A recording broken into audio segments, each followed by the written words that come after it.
Assalamualaikum warahmatullahi wabarakatuh. Alhamdulillah wa syukurillah wassalatu wassalamu ala rasulillah wa ala alihi wa sahbihi wa mawala amma ba'du.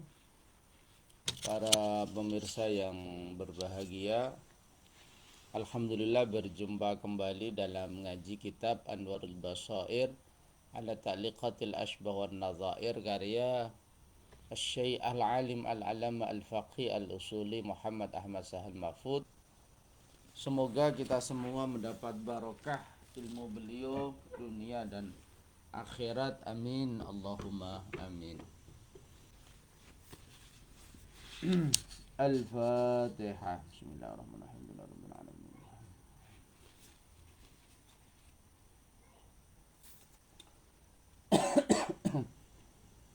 Para pemirsa yang berbahagia, pagi ini kita akan mengkaji bab Al-Qawlu fi Ahkamil Kafir. Satu bahasan tentang status hukum orang kafir.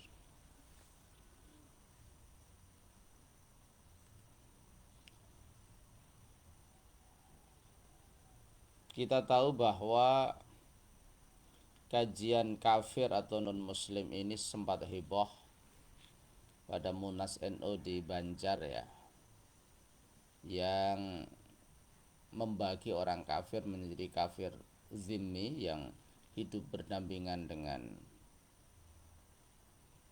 umat Islam, kemudian ada kafir harbi yang agresif, artinya mengganggu keberadaan umat Islam, ada kafir mu'ahad, ada kafir yang mendapat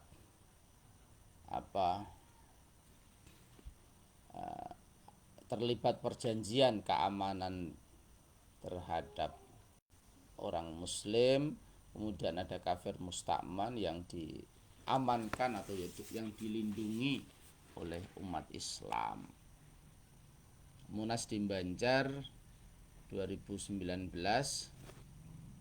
NU memutuskan bahwa 4 kategori orang kafir itu tidak ada di Indonesia, karena Indonesia ini negara yang sejak awal direbut dari penjajah secara bersama-sama, baik oleh orang muslim atau non-muslim. Ini sebuah lompatan yang luar biasa yang merekatkan ukhuwah wataniyah, persaudaraan antar sesama bangsa, yang mendorong kolaborasi, mendorong integrasi, mendorong solidaritas dalam rangka membangun bangsa ini menuju era keemasannya di segala aspek kehidupan. Artinya muslim non-muslim di Indonesia ini tidak dalam kategori different, tidak dalam kategori distinktif, tapi semuanya adalah warga bangsa yang punya tanggung jawab untuk memajukan bangsa ini, menggerakkan kebaikan dan menebar kebajikan di semua aspek kehidupan tanpa diskriminasi berbasis agama, berbasis golongan, berbasis ras dan lain-lain. Dan Mbah Yai Sahal Mahfud, pengarang kitab yang sekarang kita kaji ini, adalah sosok ahli fikih yang selalu menebarkan perdamaian, selalu menebarkan kasih sayang, selalu menebarkan persaudaraan, selalu mampu berkolaborasi dengan seluruh elemen bangsa lintas agama. Bersama-sama dengan non-muslim, Mbah Yai Sahal ini berjuang untuk meningkatkan, memberdayakan ekonomi warga bangsa, mendewasakan politik kebangsaan, dan menghindari gesekan konflik horizontal yang kontraproduktif bagi pembangunan bangsa yang kita cintai ini. Jadi konteks orang kafir dalam konteks Indonesia ini menjadi zong, menjadi tidak relevan, karena yang ditekankan adalah bagaimana membangun kerjasama yang positif dan konstruktif fi majalil muamalat, dalam konteks ekonomi, dalam konteks pendidikan, dalam konteks budaya, kesenian, keamanan, dan politik kebangsaan. Bagaimana jadi kajian tentang orang kafir ini, kita melihat misalnya zaman dulu pada era Nabi, era para sahabat, era Khulafaur Rasyidun, dinasti Umayyah, dinasti Abbasiyah, Fatimiyah, dan lain-lain. Ukhtulifa, ada perbedaan pendapat. Halil kuffaru mukallafuna bi furu'is syariah. Apakah orang-orang kafir itu ditaklif, dibebani untuk melakukan cabang-cabang syariah? Ai bima'na annahum yu'aqabuna 'alaiha fil akhirah, apakah mereka diseksa besok di akhirat ketika tidak melaksanakan ajaran-ajaran syariat? Ala madzahib, ada banyak mazhab. As-sahhuhuma na'am, pendapat yang paling sahih adalah ya, bahwa orang-orang kafir itu mukallafuna bi furu'is syariah. Qala fil burhan, Imam Az-Zarkashi dalam kitab Al-Burhan berkata, wa huwa zahiru madzhabis Syafi'i, orang kafir itu dibebani dengan melaksanakan cabang-cabang syariah, itu menjadi pandangan yang clear, yang jelas dari mazhab Imam Syafi'i. Tentu kita faham bahwa al-Islam itu dinud dakwah. Islam adalah agama dakwah. Oleh karena itu dalam sejarah Nabi, sebagai seorang rasul punya tugas untuk menyampaikan dakwah, menyampaikan risalah Islam kepada umat manusia dengan moralitas yang agung, dengan akhlak yang mulia, dengan cara-cara yang lembut, santun, dan penuh dengan persaudaraan. Maka karena Islam adalah dinud dakwah, sehingga Nabi kita Muhammad SAW kalau di Indonesia Wali Songo itu aktif untuk menyebarkan Islam bil hikmah wal mu'izatil hasanah wal mujadalah billati hiya ahsan, dengan kearifan, dengan kebijaksanaan, dengan keteladanan, dengan ucapan yang baik, dan berdebat dengan jalan yang lebih baik.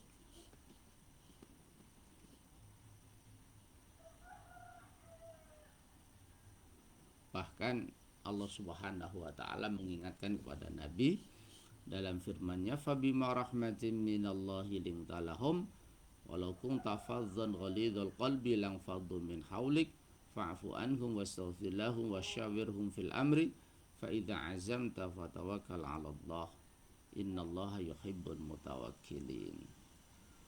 Jadi di dalam berdakwah tidak boleh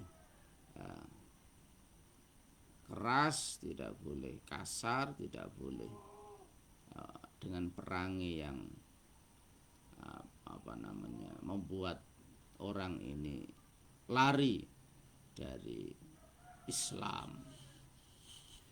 Jadi dengan rahmat Allah, Nabi Muhammad bisa berlaku santun, fleksibel, penuh kasih sayang, dan penuh kelembutan. Maka ketika orang kafir ini dibebani, orang non-muslim dibebani dengan syariat Islam, maka jalannya adalah dengan menyampaikan ajaran Islam dengan penuh kelembutan, kasih sayang, dan keramahan, sehingga ada daya tarik agama Islam ini kepada orang lain. Dan satu bukti di Indonesia adalah sejarah perjuangan Wali Songo yang asalnya di Indonesia ini agamanya non muslim, misalnya Hindu Buddha, kemudian mayoritas menjadi muslim dengan dakwah yang luar biasa dari Wali Songo yang sifatnya melindungi, ngemong, membantu menyelesaikan problem-problem sosial dan menjaga kedekatan dengan masyarakat secara intim, sebuah interaksi sosial yang luar biasa yang kemudian mengubah minadz-dzulumat ilan nur, dari kegelapan menuju cahaya. Fa'ala hadza, berdasarkan ini, yakunu mukallafan bi fi'lil wajib wa tarkil haram, maka orang non muslim ini juga ditaklif, dibebani dengan melaksanakan sesuatu yang wajib dan meninggalkan sesuatu yang haram. Wabil i'tiqad, dan keyakinannya fil mangdub, dalam sesuatu yang sunnah, wal makruh, dan makruh, wal mubah, dan mubah. Wasanila, pandangan yang kedua, orang kafir tidak ditaklif dengan ajaran syariah. Wakhtarahu Abu Ishaq al-Isfiron ini, dan pendapat ini dipilih oleh Imam Abu Ishaq al-Isfiron ini.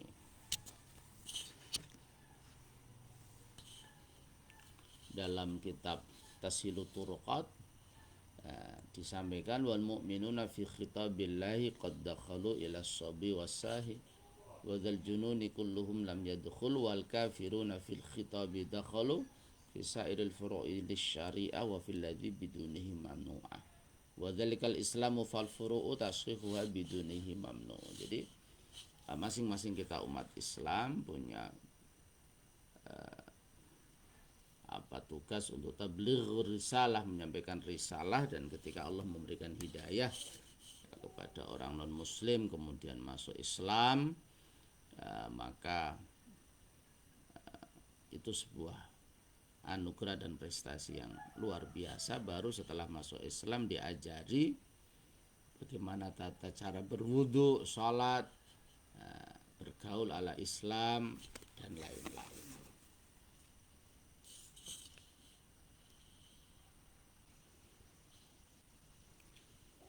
Wasalisu, pandangan yang kedua, mukallafuna bin nawahi dunal awamir. Orang non muslim itu hanya ditaklif, dibebani untuk tidak melakukan hal-hal yang dilarang di dalam Islam, bukan melakukan perintah-perintah. Jadi ini juga pandangan yang kontekstual. Ketika non muslim itu tidak boleh melakukan larangan, maka akan ada kondusivitas. Contoh tidak zina, contoh tidak miras, contoh tidak narkoba, contoh tidak terlibat dalam konflik horizontal yang luar biasa, tidak terlibat dalam terorisme, tidak terlibat dalam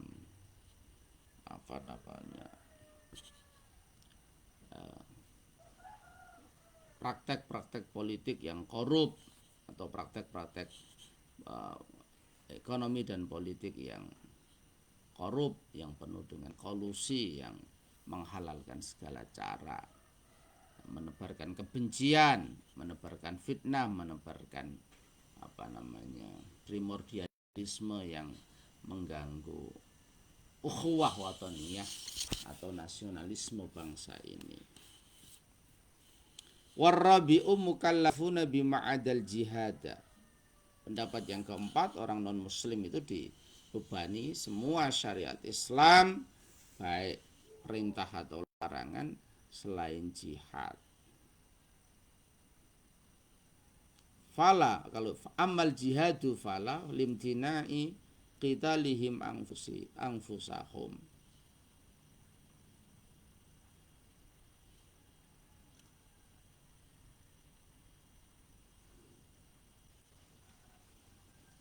Kalau jihad, pandangan yang keempat, semua harus dilakukan kecuali jihad. Kalau jihad maka tidak, karena tidak mungkin mereka membunuh diri mereka sendiri. Itu.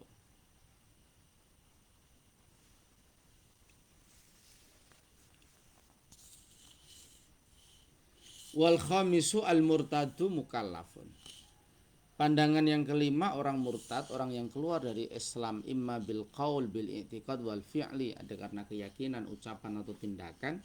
Mukallafun dunal kafir al asli, ditaklif, dibebani dengan hukum kecuali kafir yang asli.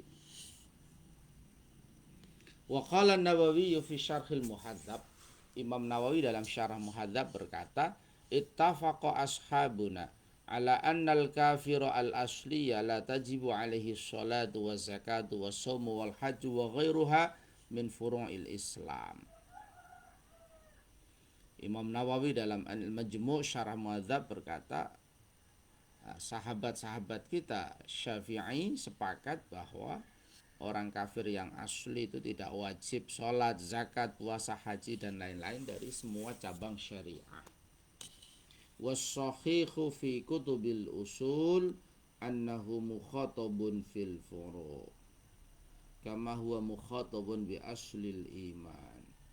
Menurut pendapat yang sahih, dalam kitab-kitab usul dijelaskan bahwa orang kafir non muslim itu dikhitabi dengan cabang-cabang syariah. Sebagian mereka juga dikhitabi dengan asal iman. Sekali lagi memang tadi saya sampaikan bahwa Islam adalah agama dakwah, agama yang menyampaikan ajaran-ajaran Allah dan Rasulnya Nabi Muhammad SAW kepada seluruh umat manusia. Jika Allah membuka pintu hidayah kepada orang kemudian dia masuk Islam, maka itu adalah sebuah prestasi yang luar biasa. Apalagi di era sekarang, dakwah bisa digital, online, sehingga bisa siapapun bisa mendapat hidayah Allah Subhanahu wa taala dengan banyak jalan, dan ini harus kita manfaatkan untuk optimalisasi dakwah digital, karena ruang publik, ruang maya ini ruang yang setiap saat dikunjungi oleh ratusan juta manusia dari berbagai belahan dunia. Para pemirsa yang berbahagia, demikian kajian kita hari ini, bahwa Islam adalah agama dakwah yang harus menampilkan diri sebagai agama yang moderat, yang toleran, yang selalu tegak lurus, amar ma'ruf nahi mungkar, dan menampilkan moralitas luhur, cara-cara yang santun dan damai. Dan Nahdlatul Ulama sebagai salah satu gerakan Islam di Indonesia selalu mengingatkan kepada kita bahwa perbedaan agama, budaya, golongan, ras di Indonesia tidak boleh menjadi akar konflik, tidak boleh menjadi sumber konflik yang merusak harmoni bangsa. Oleh karena itu kita harus menampilkan agama yang rahmatan lil alamin, yang menebarkan kasih sayang, toleransi, perdamaian, persahabatan, persaudaraan, dan kita bergotong royong bersama-sama untuk membangun bangsa ini dalam aspek ekonomi, pendidikan, keamanan, sosial, dan lain-lain. Insya Allah itulah kunci kebangkitan bangsa yang kita harapkan di segala aspek kehidupan. Al-Fatihah. Demikian, kurang lebihnya mohon maaf, wal afu minkum, wallahu muwaffiq ila aqwamit thoriq. Assalamualaikum warahmatullahi wabarakatuh.